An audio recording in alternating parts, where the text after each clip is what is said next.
Бул энелер мектебинде дагы эмнени айтса болот. Жанагы еврейлер мисалы дуалга чийип салганда балдары бир башкача жол менен тарбиялайт экен да. Биздикилер эмне дейбиз? Неге чийдиң? Колуң сындыраң, ручканы экинчи бербейм, өзүң өчүр деген сөздөр менен айтышыбыз мүмкүн да.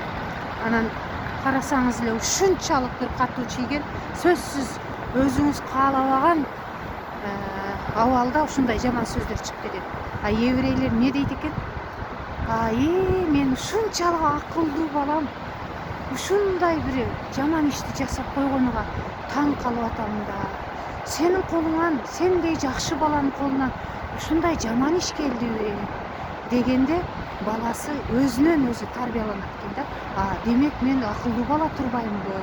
Мен мындай ишти жасабаш керек экенмин деп ушундай бир акырындык менен жөн эле түшүндүрүп отуруп баланы тарбиялап коет экен.